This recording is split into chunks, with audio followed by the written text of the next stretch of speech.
criança lá na cidade de Marau. Porque um dia nós estávamos na nossa casa, lá em Passo Fundo, e alguém bateu na porta de casa. E eu abri a porta da nossa casa lá, e era uma mulher, a gente conhecia ela, era uma amiga da gente. Na verdade, ela era irmã de uma amiga da gente. A gente se conhecia. E quando eu abri a porta para ela, o nome dela é Rose também. Quando eu abri a porta para ela, eu olhei aquela mulher na minha porta, na pegada de mocinho, Rose, fala. Ela olhou para mim, a primeira coisa que ela disse, talvez a única coisa que ela tenha dito naquele instante foi assim: Mauro, eu não sei o que vocês têm na vida de vocês, mas eu estou com a minha vida arrebentada e eu quero que vocês tenham.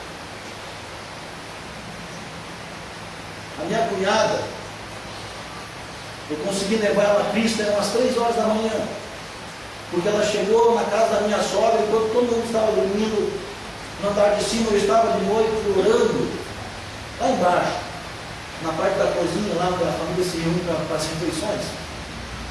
E ela chegou, eu acho que ela estava na balada, não sei onde ela estava, e ela chegou e nós começamos a conversar, e ela começou a me perguntar um monte de coisas. Eu fui explicando para ela, falando de Cristo para ela, às 3h30 da manhã, ela disse: Mauro, eu quero esse Cristo que vocês têm na vida de vocês. E ela é uma crente no Senhor Jesus Cristo, ela e o esposo dela. E há pouco tempo atrás nós ficamos sabendo uma coisa que ela veio falar. E nós, financeiramente, éramos os mais pobres da família. O carro, sempre o carro mais antigo. Moramos no porão da casa da sogra. Quando nós moramos por 2, 3 meses num quarto emprestado. E há pouco tempo atrás ela disse assim: Mauro, você sabe por que eu dei uma olhada na vida de vocês?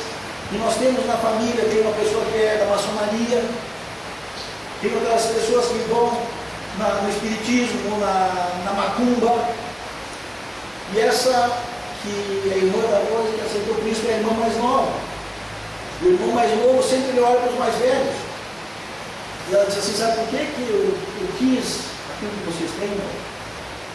Porque eu olhava para a vida de vocês, eu via que tinha coisa diferente.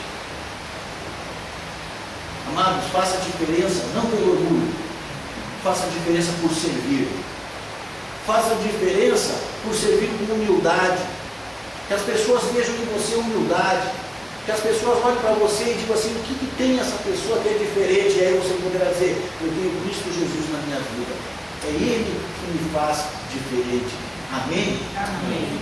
Humildade e serviço. Primeiro. Segundo, honra. Honrar os outros. Honrar a Deus. Jesus honrou a Deus. Se você quer glorificar a Deus, muito mais do que você dizer glória a Deus, a ninguém fica pulando, todo mundo olha: oh, que irmão espiritual. Honre a Deus com a sua vida. Jesus, num determinado dia, amados, quando o seu amigo Lázaro havia morrido, João capítulo 11, ele chega lá naquela cidade, aquelas 2 irmãs, Lázaro, Marta e Maria, apavoradas, desesperadas, e Jesus vai até o túmulo. E quando ele chega lá, está todo mundo impressionado.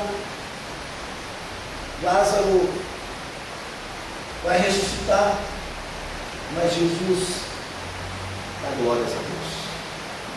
Graças a Deus, eu não preciso de perdão, graças a Ti, ó Pai, o Senhor me ouviu, o Senhor sempre me ouviu. Ele podia tomar toda a glória para ele. Lázaro, sai para fora. E Lázaro sai para fora: nossa, olha o que ele fez. Oh, obrigado. Oh, eu sou filho de Deus, obrigado. Graças a Deus. Honre a Deus na sua vida. Honre a Deus com o seu emprego. Honre a Deus com o seu casamento. Honre a Deus com a sua família. Honre a Deus. E honre aos homens. A Bíblia diz, amados, em diversos textos: dai honra a quem tem honra. Honrai as autoridades. Mas como é que eu vou honrar, Senhor, aquele guarda? Eu conheço a vida daquele guarda. O cara é um promíscuo, o cara é um beberrão. Quando ele te atacou no trânsito, meu amado, eu pedi um documento para você, ele é guarda. Ele está investido de autoridade e você precisa honrar ele. Você precisa honrar, é a autoridade. A Bíblia diz o seguinte: foi Deus quem constituiu. Deus, num determinado tempo, constituiu Nabucodonosor, um rei perverso. Mas Deus permitiu. E a Bíblia diz que Deus é que constituiu. Em um determinado dia, Nabucodonosor, um rei perverso, um rei totalmente errado. Deus fala através da vida daquele homem. Daniel, lá no livro de Daniel, você depois dá uma olhada em casa. Deus fala para ele, através de Nabucodonosor: te darei, eis uma pedra tirada sem o uso da mão do homem. Jesus Cristo, a pedra angular. Nabucodonosor profetizou, um rei ímpio profetizou. Deus é que constitui as autoridades.